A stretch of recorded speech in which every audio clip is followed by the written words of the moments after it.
Hello, hola, hola, quienes están por acá del lado en español. Hello and good afternoon. Let's wait a few minutes.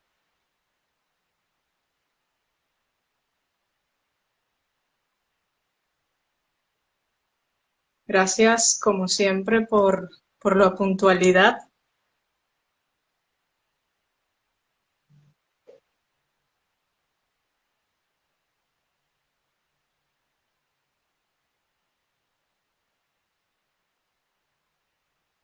Let's wait for Dr. Vergara and Nicole.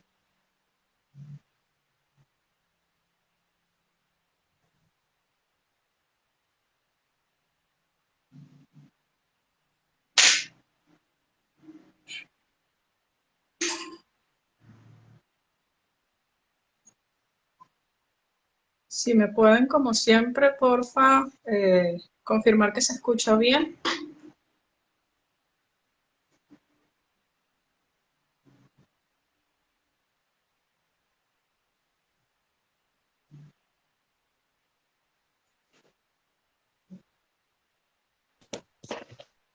Ahí está.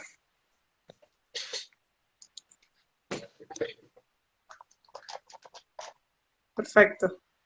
Thanks. ¿Me escuchas bien? Sí, yo lo escucho bien, Doc. Perfect. What about Nicole? Le envié la invitación. Ya. ¿Le enviaste la invitación? Sí, pero Ya. vamos a volver a ver. Nicole, if you are here.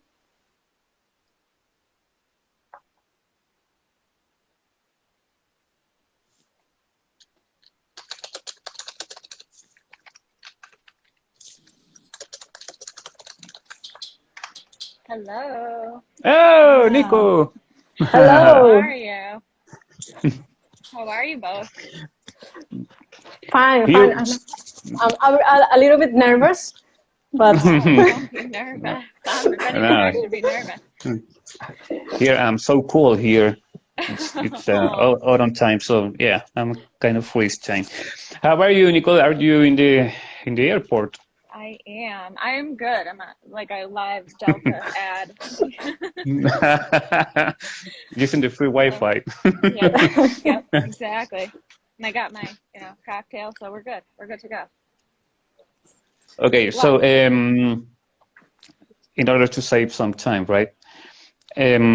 First, let me introduce you to Veronica. She's a great asset for the RFVS, and she's working with us with the social media. And and don't worry, she's a little nervous. It's her first time, just like mine, when I was a couple of years ago.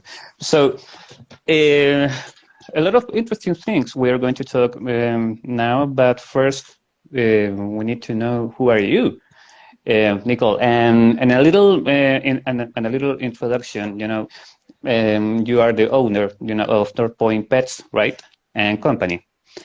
And 2 years ago, your business was named the number one independent pet store in the USA by the Pet Business magazine.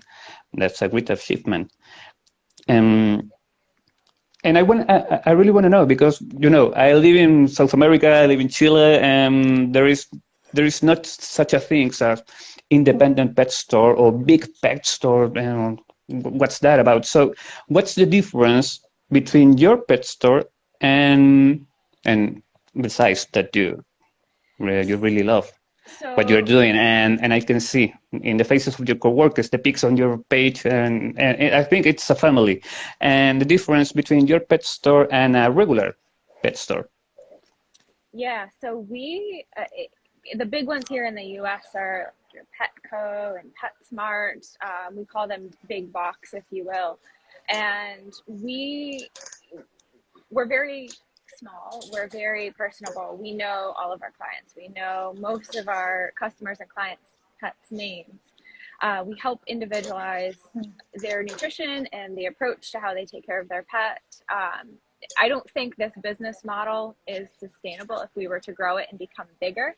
So into more locations is what I mean. So what we really strive to do is help the local community in the state of Connecticut, but then we also do help other pet stores throughout the U.S. and we do have some other contacts throughout the world as well, as you know. We chat back and forth, and we have a lot of similar contacts throughout Europe. So it's a very, very unique place for sure. And I can see in the pictures on your webpage. And leaving aside the thing that you're doing now, you are coursing a PhD, right? Comparative biomedical science. So you want to be more inside in the canine nutrition, right? Mm-hmm. So what I do is called metabolomics, and it's a very narrow field, and what we focus on is metabolism. And we study how food influences disease, right? Whether that influences gene expression, so genetic disease, whether that influences diseases that could be caused by different exposures to things in the environment like pesticides or even medication and overuse of antibiotics. It goes really closely with the study of genes, the genomics, study of proteins, which is called proteomics, and then, of course, microbiome studies as well. Yeah, I love that word, microbiome. And I think that word metabolomics, it was well-known word because the last research that were involved was the DCM, right? And Ryan was not happy with that research because, the food omics and etc. And besides everything else, you did a research about raw food. Yep. The name, Veronica will write the name of your study for people to download it. And this research you're doing, and tell me a little about this research. Yeah, so this paper was published, I believe, October of last year. Seems like forever ago now, because we worked on this prior to COVID. So it was a little bit of a feat to get it off the ground and get it published with all the COVID papers going on. But basically, this was born out of, I think, the last in-person RFVS meeting. It was a conversation between Dr. Nick Thompson and I, and we were talking about Dr. Johanna Antarimi's, I always say her last name wrong, paper, which was very similar to this one. And we wanted to, in discussions with her and Dr. Anna, we decided we wanted to essentially run the same study on US soil, but also ask a couple of different questions and phrase a couple of the questions differently to see if we could hone in on some of the answers that maybe weren't so clear, and then also see if we can find a little bit more information, which I think we did. I think we did a good job at that. And I think the only thing I was disappointed about, and I know Dr. Yamko was disappointed about, is, even though we had a really good sample size, over 5,000, we were aiming to have a similar or more to the Helsinki paper. But regardless, our results were, and we have the graphs in our paper, matched up really, really nicely. So it's a phenomenal conversation piece. And I know we're going to tease apart some of those as well as we have this discussion today. Interesting. We can share the name and the same paper on the Instagram of the RFVS, so everybody can get access to this interesting survey and research. It's open access. It's free. It's an open access. Yeah, yeah, it's free, and it was so many downloads that paper. So congratulations, Nicci. Now, my friend Veronica. She has some questions for you. I read the paper and I found it very interesting. besides the fact that all that we offer to our pets, raw nutrition, we know the hygiene measure to lower the pathogens, bacteria. And I found some things very interesting about the mixing of kibble and raw food, and that increase the risk of cross-contamination. Yeah, so that's kind of what our data told the story of, is that there's potentially a greater risk. And I say potentially because this is, at the end of the day, you know, one of the big criticisms of this paper, which we do call out in the limitations section, is that it is an owner-reported survey. Mm-hmm. So that does compromise the quality of the data to a degree. But the story that pulls through with the number of respondents that we had basically tells us that there is a potential risk for contamination when you mix kibble and raw. Why that is, we don't have a definitive answer. What I can tell you from working in the pet industry and in the human health industry now for age myself almost 15 years, is it is a food handling, food safety. So it doesn't matter if it's raw food. It doesn't matter if it's canned or tinned. It doesn't matter if it's a dried or kibble. You need to handle that appropriately. All pet food has a risk for pathogens.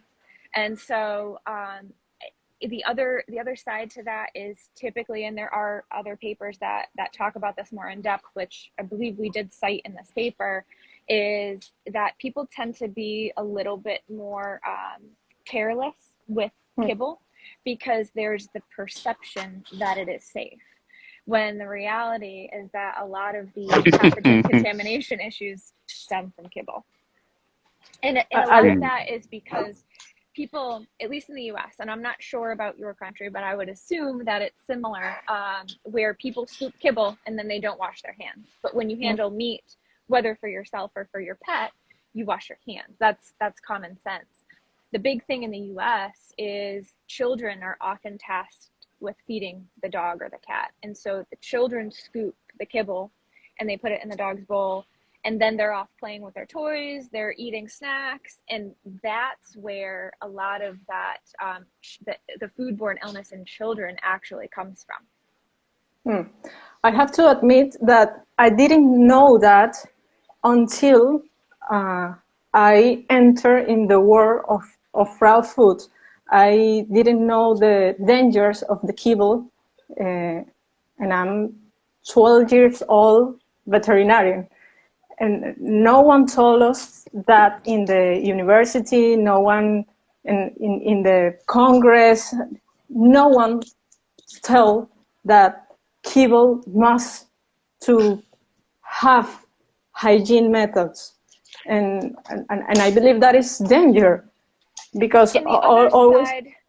The other side to it is the food bowl. How many people at home wash their food bowl after every meal? I'll admit it. I feed her on. I don't wash it every time. I wash it every few days, but I don't wash it every time. And I, you know, for kibble, the people and friends and family that I know that feed kibble, nobody washes their bowl every time. Never mind, you know, once a week. So there's some limited data there. There is a little bit published, but there's some limited data there. So there's, you know, probably a really easy place for us to kind of explore next with the survey to kind of determine what feeding and hygiene practices are, regardless of the type of food that you feed.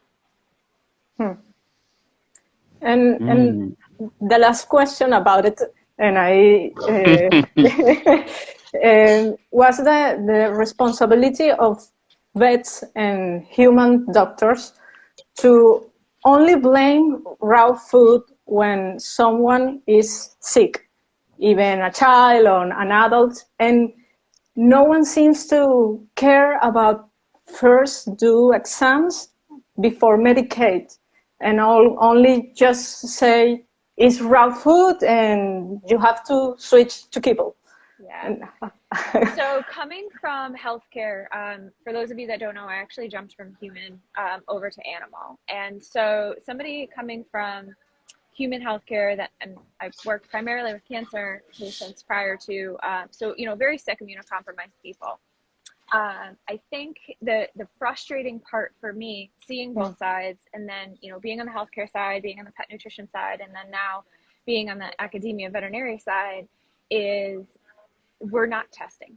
And so it's, again, regardless of the type of food that's fed, veterinarians and human doctors are not testing. They're assuming that the pathogen is there, and they're assuming it more so when raw is there. And, it opens up a much bigger conversation that I know Christian and I have had multiple times, is one being that if you assume a pathogenic infection, you don't know what pathogen that is. And different pathogens require different classes of antibiotics. So you might not be choosing the right antibiotic for the right pathogen if it is indeed there. But I think the bigger problem coming from a global One Health perspective is that we have a major problem with the overuse of antibiotics. And if you've listened to Christian at all, you know that antibiotics and the microbiome health don't really go together. So that's a concern for me because, in the long term, we're worried about antibiotic resistance. And so, antibiotics are amazing. They can save lives from, absolutely terrible things. And, they are needed. However, we don't want to be careless with our use with them. So, overuse of antibiotics was something that definitely popped up as a concern as we sifted through this data, for sure. And it's funny because I always say that risk is not evidence, and there is a lot of misconception about some bacteria, because there are thousands of types of Salmonella, and we have probiotics made of Escherichia coli, right? And most of my colleagues think that E. coli or Salmonella, it's a bad bacteria, and we have to kill it, eradicate this bacteria. And some other things, for example, Helicobacter pylori, it's a bad bacteria, and it's not a bad bacteria. In fact, that bacteria take care of us. So, and I believe, I think it's the same situation around the world, that most of vets that work with raw food, like me, or even you or my colleagues in Europe, Nick knows, hear from other colleagues, the regular colleagues, the kibble colleagues, that they are tired of treating dogs with salmonellosis because they are eating raw food, or dogs with choke with bones, right? And people can get sick. And this is started studies, and the study said that, and this research said that. Okay, but where are the cases? Where are the people that is sick? Where are the dogs that are sick? So, and well, that was a big pull from our paper. Is we did have some suspected cases, and there were 0 confirmed, right? And so the 0 confirmed means that we're not testing. So back to what I said, we're assuming infection and we're treating with antibiotics, which from a global health or One Health perspective, that's more dangerous, because when you treat, whether it's a human, a child, or a pet in the home with antibiotics, that antibiotic resistance can actually spread to other people in the home. So even if they don't have that pathogen, even if they haven't taken that antibiotic, just the sharing of that microbiome, if you will, can cause a lot of issues. But to your point, Christian, I think, this is largely absent from the discussion here in the US. And I know our raw food situation is different than yours, and as well as many countries in Europe. We have a couple of methods of pathogen control here. And I know that some of them are a little bit controversial. And I don't think they necessarily have to be if they're done correctly. And I stress correctly, but our raw food here in the US has what is called a 0 tolerance policy. And what that means is that we're not allowed to have any pathogenic bacteria in our raw pet food, but we are allowed to have it in our human food supply. So we go to the grocery store and buy chicken breast. It can have salmonella, and it can have the bad strains, the serovars of salmonella. We can buy ground beef, and it can have E. coli. So it's when it gets past a level where our government will step in and force a recall, if you will. But the reason why that's allowed here is because our human meat, is sold with the intent of being cooked. Cooking is what is referred to as a kill step. Our raw pet food is sold with the intent of being served raw. So that's where that zero tolerance policy comes in. So there are some companies here in the US that do something called high pressure pasteurization. And it's referred to as a few different things, but I basically boil it down to HPP. And the reason why, and I didn't know this until a few years ago, I think right about the time I started writing this paper, was the reason why we have that zero tolerance policy for things like salmonella, where we only have a handful of strains that are dangerous, but a lot that are beneficial, is if the environment allows any strain of salmonella to grow, whether it's a good or bad, it means that the bad can grow too. So that's why our government takes that zero tolerance stance. I think there's more research that needs to be done to show that we can use inhibitory methods to control the pathogenic strains, but that research right now, in terms of pet food, it is lacking. But that zero tolerance policy is still applied to kibble? Yes, it does. It does. So the problem is you have so many companies that it's nearly impossible for our government to police all of it. I know that they increased the budget quite a bit for the next year for pet food safety, but yeah, it does have a zero tolerance policy. What is scary is that pet food companies here in the US, they're not required to test their food before it leaves the facility. They're not required to show that it is a zero tolerance policy, whether it's raw, whether it's kibble, whether it's anything. I think that I wouldn't stock a food in my store, a brand in my store, if they didn't have that in place. So all the brands that I do have that in place, but there are a plethora of brands of raw food out there that are not required and do not test their food before it leaves the facility. One, to make sure that it's free of pathogens, but two, to make sure that it actually has the nutrients that pets require. So I think the veterinarians here in the US, at least, and I'm not as familiar with practices in other countries, but I think that the veterinarians here in the US, to some degree, do have an argument, because if you're going to be manufacturing pet food for a pet that they're supposed to be eating for their whole life, you do have, in my mind, a moral and ethical obligation to ensure that food is providing what it needs to provide, especially if you're using synthetic vitamins. Things like vitamin D, and we had a lot of issues with contaminants here in the States, and I know that spread to other countries as well. So there's a lot of things that need to be fixed, and it doesn't just boil down to pathogens. And that's when the voluntary recalls came into that news, because of the FDA, recalls from salmonella or excess of some vitamins, etc. So, and we call it voluntary. Yeah. It's not voluntary. The FDA comes in and says, you're going to recall this product, otherwise we're going to do it for you, and it's going to get ugly. That's right. Yeah, it's no company does it voluntarily, because the reality is if that company is testing their product before it leaves the facility, they're going to catch it before it goes into the marketplace, and they just destroy it, and it's no longer a recall. So voluntary, and I wrote an article on this, maybe you can drop the link for everybody, but it says voluntary is not voluntary. Yeah.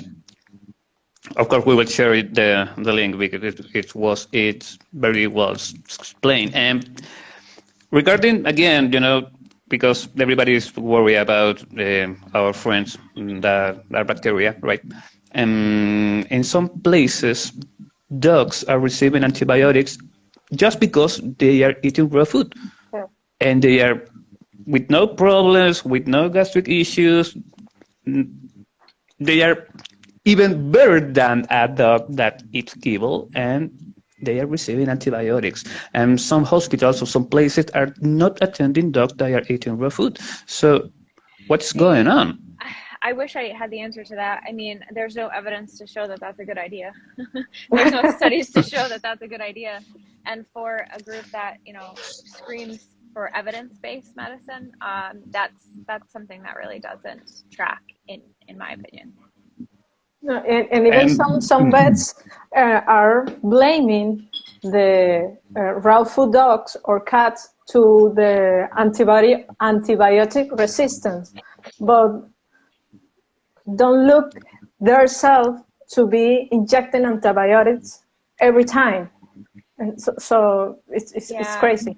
I do think that a lot of conversation needs to be had there, and at least here in the U.S., and I know that things can be a little bit different, but at least here in the U.S., when we have commercial raw products that, like I said, are testing for pathogens, are ensuring that the food is balanced appropriately, and then also taking a step further and doing either A, AFCO trials, and or B, a digestibility study. There are brands here that do those things, and if I'm quite frank, they are doing more research today and spending more money on research today than the veterinary brands do. So things are changing, and there is research that is on the horizon. There's things I can't really talk about that are being worked on. So it will change. And a good amount of the veterinary nutritionists that are working here, they're not anti-raw, which is really exciting. They're anti-bad raw. They're anti-companies that don't do their due diligence, which I think is fair, right? You want companies to be doing things safely, especially if you have children in the home, especially if you have immunocompromised people that pet may come into contact with. I think that those are reasonable things to be concerned about, but we need to have the same playing field across the board, regardless of the type of food that you feed. Hygiene is it's the main word here, and don't eat poop. It's good advice. And if everyone is scared, for the antibiotic resistance and dogs with raw food, if we are in this case of being afraid of the bacterial resistance, then we shouldn't go to the beach, because seagulls are spreading this antibiotic in their poop. So if you don't want to be, spreading or be infected with this bacteria, don't go to the sand and don't go to the beach, because seagulls walk there in the night, for example. Oh, I think that, or I've seen the studies about swabbing like escalator handle and the things that come off of an escalator handle, for example. It comes down to common sense. I'm in an airport now without a mask in the middle of COVID. I'm not going to touch my face. I'm going to wash my hands when I'm done here. When I actually get onto the airplane, I will put my mask on. I think it's about being smart and using common sense. You can't protect yourself from everything, and if you try and live in that world where you do that, or put yourself or your pets or your children in a bubble, what quality of life cost is there?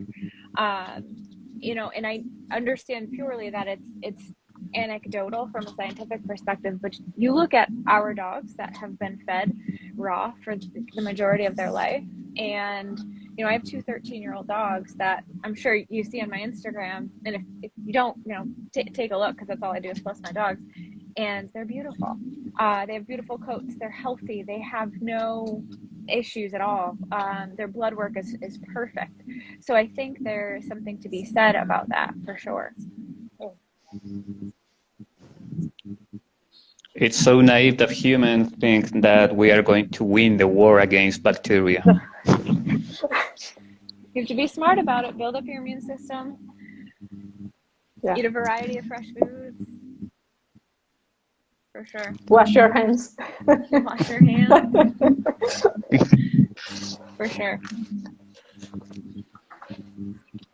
30 minutes, I think. Do you have another question, Veronica? It's time for Nicole to... I have time if you have more. Yeah. I have one more question. Sure. Okay. It's not about what are we talking about right now. It's about your experience with working dogs, and how about difference between dogs fed with kibble versus raw food in their ability to do their work. Yeah. So I have been fortunate enough to work with working dogs now for specifically police and military canine here in the U.S.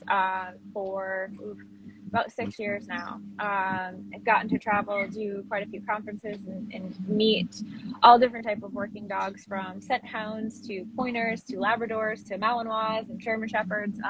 It's been incredible. And one thing I've learned is that there's a huge gap in, some of these dogs go through the most intense, amazing, incredible training in the whole world, and they're so capable, and nutrition is kind of given a back seat. So I love opening up the world of feeding differently, even if that means they still feed kibble, but I can get them to add some fresh fruit or vegetables or something, supplementation to their food. And, even something as seemingly small as that, all the way to getting them to switch over to, whether it's cooked or raw, I can tell a raw-fed working dog from a mile away compared to a kibble-fed one. And I love getting the stories of handlers that have either read my articles or seen me, or I've taught personally or know personally, the stories about their transition over and how their stamina is better, their endurance is better, sometimes especially the detection dogs, they're much sharper. That really is something that to me was I almost can't explain it. Just to see that caliber of dog transform. And I think, some of the best ones for me have been the dogs that probably weren't gonna make it in terms of, continuing to be a work dog because they were so sick, whether it was GI or skin, or had a lot of dogs, labs in particular, with foot sores, and helping transition them over to a healthier diet and seeing them to be able to continue to work and have their career is awesome.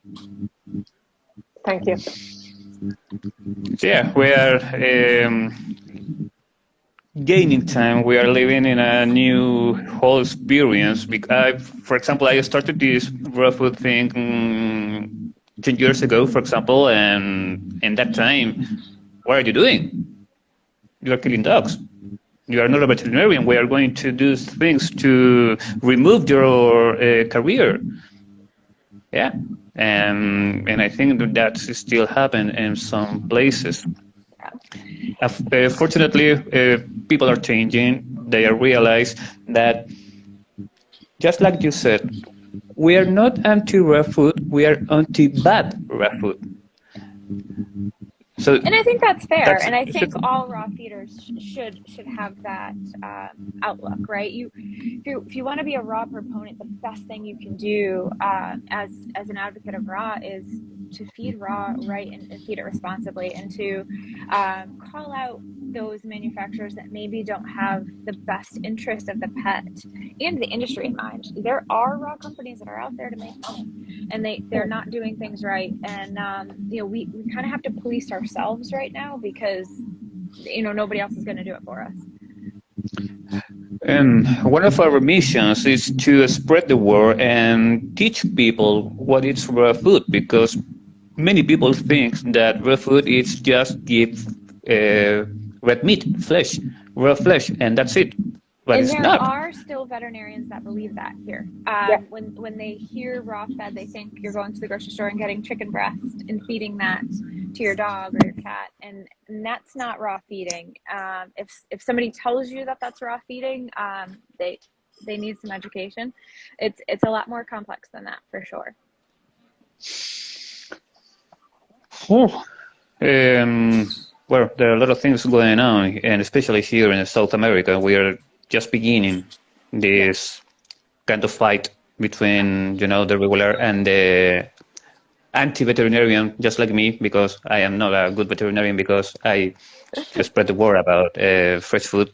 So it's crazy. But in the meantime, if just one colleague or two colleagues understand what nutrition is, work with nutrition, understand the difference between synthetics and natural,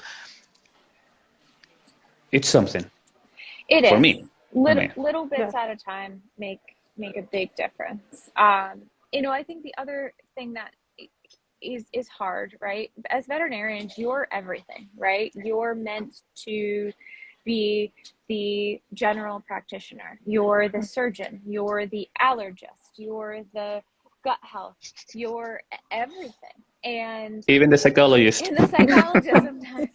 So I think it's important for the profession, for dog owners and pet owners to understand that you guys are under an incredible amount of pressure, and you're not meant to be the expert in all of the fields, right? There are people, and I'm not a veterinarian, but there are people that are very knowledgeable in nutrition. Dr. Yampa is one of them. He's a PhD in nutrition. I will have the same very shortly, but even now, I have went to school for almost as long or longer in some cases than veterinarians just to study nutrition. So, in some cases, some people that aren't veterinarians still know what they're talking about or may offer something additional to the conversation. It takes a village, if you will, and it's not just one profession that is going to provide the answers or help us or our pets in that regard. There's a lot of pressure in the veterinary world of not losing the client, and the other thing, the burnout syndrome. Veterinarians are killing themselves. Yes. Suicide rate is so, because you have to know everything. Yes. If you don't know a simple thing, the client will go to another veterinarian. So you have to put in your mind sometimes for not to lose the client. You need to know everything. You have to use an ecography, surgery, and ethologist, everything. Well, and here's the thing too, and I tell you this, and I tell anybody in science this, is it's okay to say you don't know. I mean, you go to school to, become a doctor, or for me, in my case, a PhD, and the joke is you learn to say, I don't know. That's a great question, because what we learn to actually do is to research. I know how to look up the answer and know that I'm confident in my answer very quickly. And that is what is actually the skill. PhDs aren't necessarily experts in their field, as you would like to believe.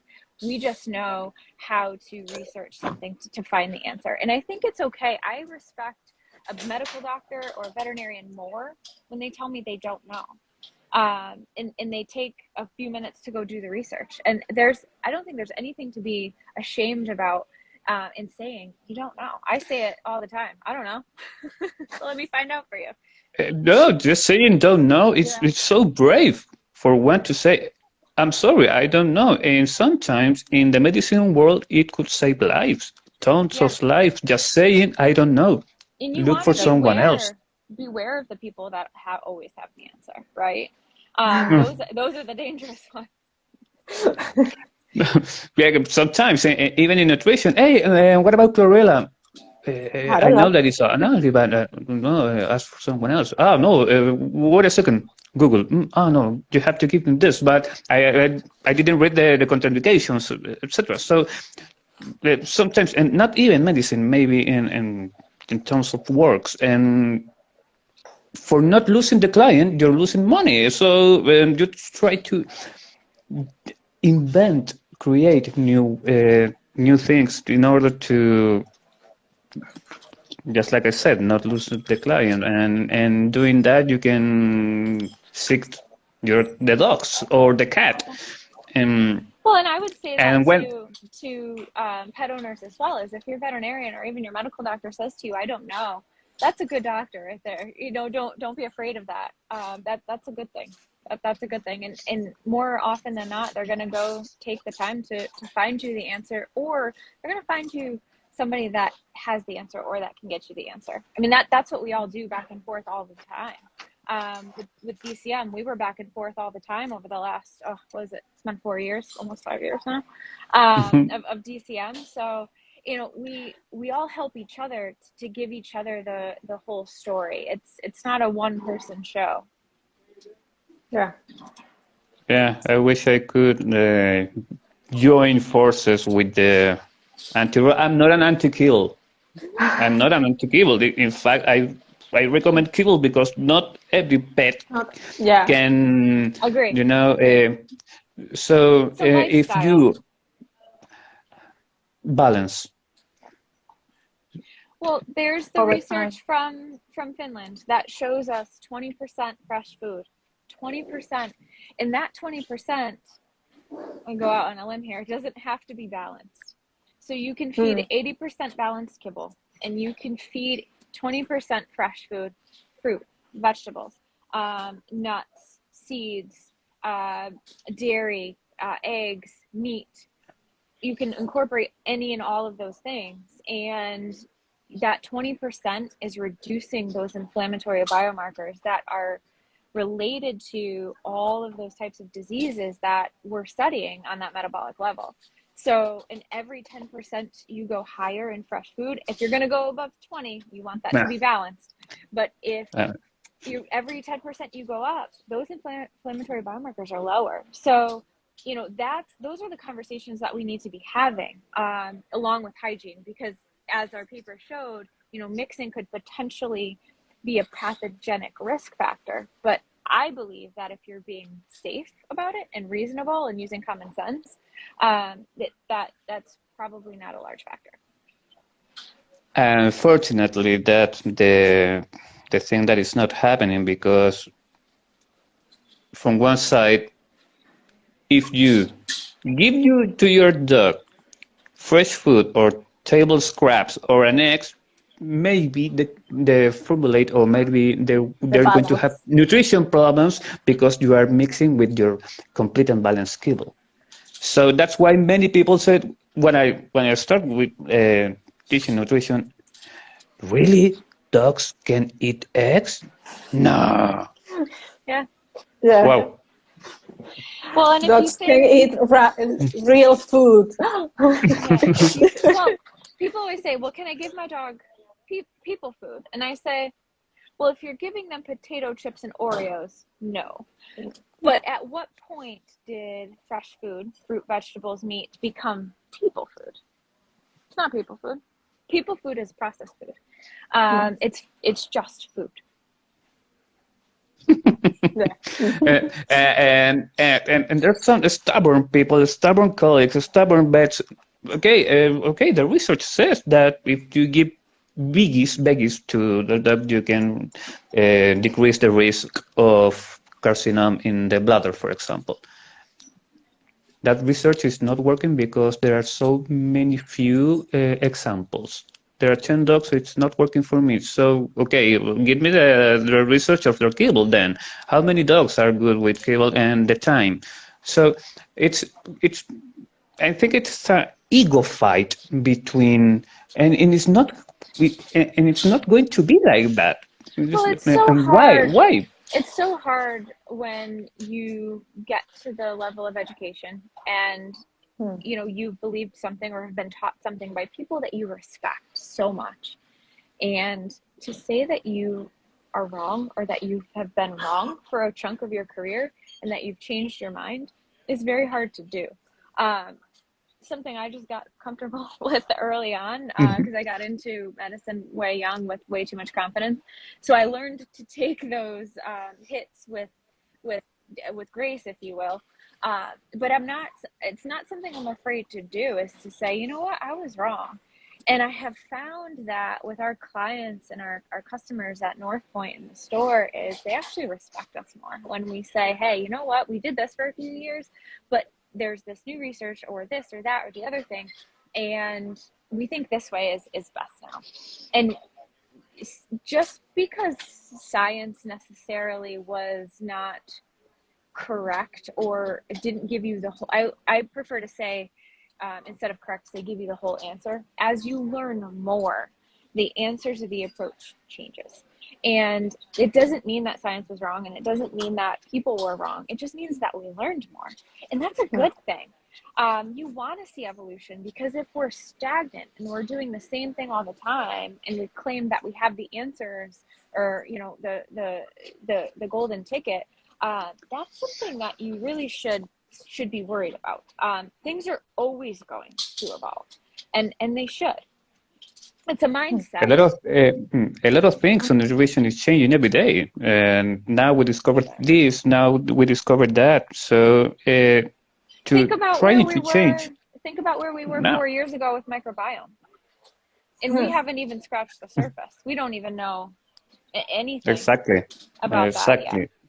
So, and speaking about nutrition in dog cat nutrition, what we're trying to do is not to change the mind of the person, or not. We're not trying to change the mind of the veterinarian. What we are trying to do is to teach them how to use their mind. Read, look for yourself. We are giving you the tools, and you have the whole information in the internet. So, well, make the decision. Dr. Marty Goldstein said it best to me, and it was funny because I was in human, like I said, the human side before, and I had a nurse that was, you know, teaching me, and he said, Nick, read your patient, because I was all worried about the heart rhythm on the monitor, and I'm thinking, oh my gosh, like this is really bad. But the guy's sitting up talking to me, whole nine, he was fine, and I was freaking out about the monitor, and so I was like, oh, read the patient. I understand that. So if the patient is not suffering, if the patient is not in distress, you know, we go with that, and then, you know, use the diagnostic tools separately, the technology separately. And when I spent a little bit of time with Dr. Marty Goldstein, he did the same thing to me. It was actually my own dog where his liver values were so high. He was in liver failure. They were so high. It was like incompatible with life, you know, per the textbook values. And that dog lived like 4 more years with supplementation and, you know, obviously veterinary care. I worked very, very closely with 2 veterinarians with him, but he was happy. He was healthy. You would look at him and you didn't know his liver values were high. And he said the same thing to me. He said, Nick, read your patient. Don't focus on the lab work. And I think that's what we're trying to do, is to get veterinarians to say, well, there's this pet in front of me that's eating raw. Their coat is beautiful. Their eyes are bright. Their blood work is beautiful. And they're 13, 14, 15 years old. It's not broke. Let's not fix it. And it's funny. Oh, a car hit my dog. It's the fault of the raw food. So, but you know, you and I can attest to dogs that are fed raw that do have surgery trauma. They heal so much quicker. They heal so much more beautifully than dogs that are eating processed food. So what's going on there? That's only because the protein. It's protein, and no, but protein is bad for the kidney. Energy metabolism, yeah, and protein's not bad for the kidney. But that's not what the research says. If you go in and actually read it, it doesn't say that. I promise you, it doesn't say that. And trust me, it gives me a lot of headaches when I try to explain about the protein and the kidney relation. So that's why my hair now is white, a little white. But we are just beginning, and let's hope that the in a couple of more years, everything We'll get there. will be better. Time, Veronica? I think we are. Yeah, That time. we are Okay. time. Thank you so much No. for having me. It was a Pleasure. pleasure. I hope I to didn't be talk with you. too fast. I always talk so fast. No, I know. I know. I understand. I will- I talk too slow. No, but it was good, and thank you, Nicole, for everything. And well, you know, we will stay in touch. And Anytime. I'm by happy to come back by anytime. by Facebook, and have a nice flight. Thank you. Stay And well, we stay in everybody. touch. Take care. Thank you. Bye bye. Bye-bye. Bye. Benito, nos vemos. Chao, doctor. Gracias a todos los que se conectaron.